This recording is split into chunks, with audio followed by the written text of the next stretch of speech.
In this video series, we're going to talk about 24 different situations on a table that require 24 different shots, and today we're talking about this situation.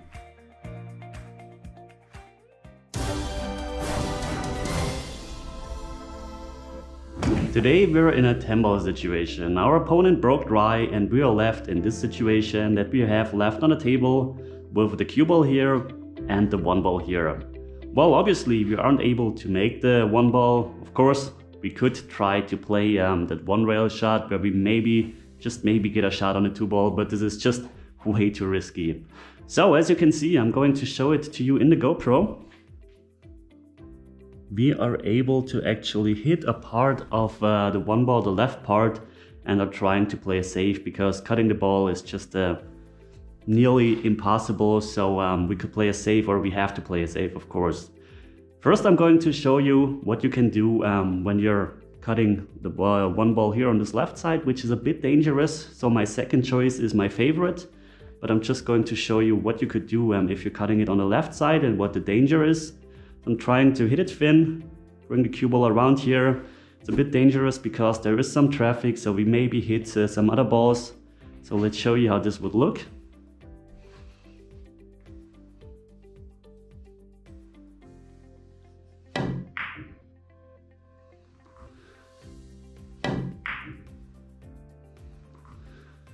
And as you can see, just as I mentioned, the danger is that we're running into balls without hitting the 2 ball.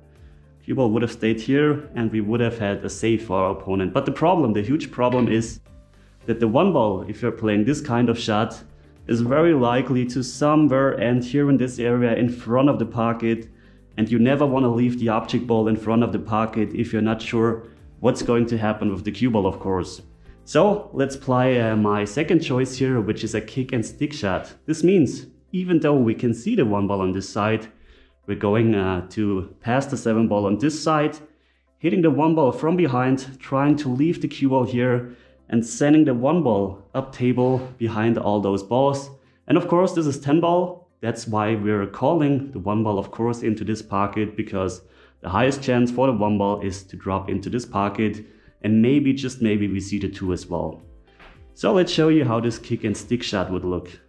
I'm using left spin to hit, the 1 ball probably pretty much full, to send it towards here and trying to hold the cue ball here. Maybe even if the cue ball is coming out, we still have a good chance to get a save.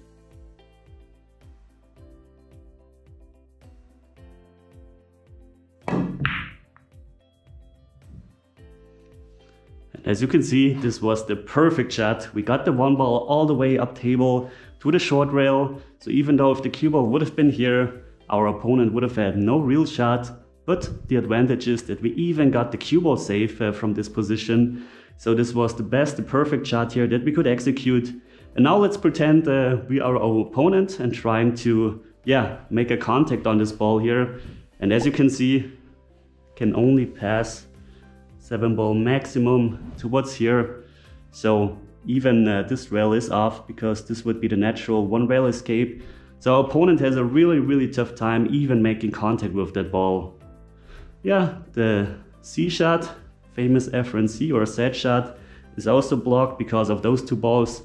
So all our opponent can do is basically try to curve around, hit here, make contact with the 1 ball. And of course, if you are in this situation and your opponent left you here, then you have to call the 4 ball into here because there's always a chance to make that 4 ball. So let's see if I can make contact with the 1 ball by playing that curve shot. Don't forget to chalk.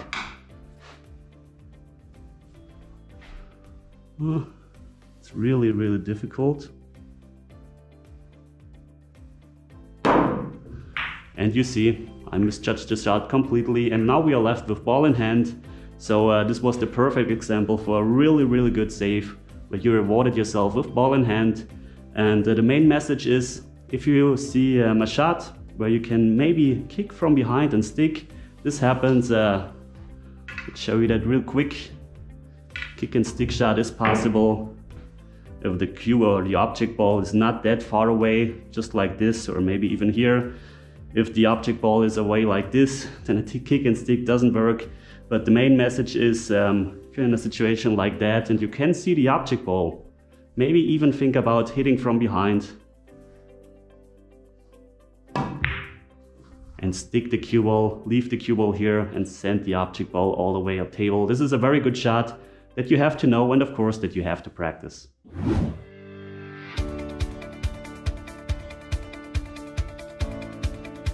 Quick announcement, I know I'm talking over the bonus shot, but I've read your comments. I'm going to switch back to normal colored balls as soon as possible. Thanks for your feedback and enjoy the bonus shot, of course.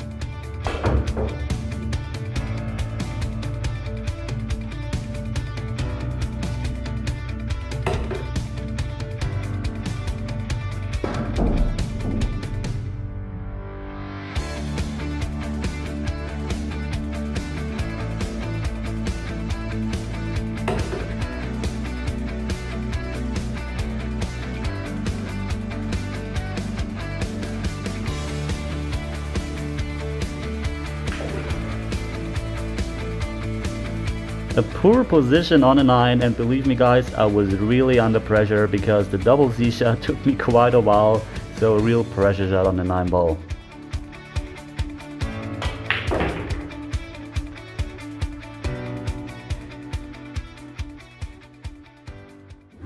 To summarize it real quick, for the kick and stick shot, it's very important that the object ball isn't too far away from the rail and that you hit pretty firm, because that way the cue ball stops. And by the way, this is not only possible when hitting one rail, but also if you use 2 rails. For example, if you look at this situation from a match that I was playing against Raffle, where he put me in a really tough spot, I had to kick 2 rails from behind, cue ball stops perfectly and the object ball also comes in a safe position. So this works also with 2 rails. Alright guys, this is tomorrow's situation. We are in an 8-ball situation. The problem is, the 1 ball is blocking the 8 ball, but we will actually learn how to make the 8 ball in this situation. But this is the topic for tomorrow. Alright guys, if you like this episode, then please, as always, consider to leave a comment, share it with your friends, like this video and subscribe if you haven't already. A huge thank you goes out to my sponsors, to everyone who is supporting me. Thanks for watching guys, and as always, see you at the next lesson. Take care.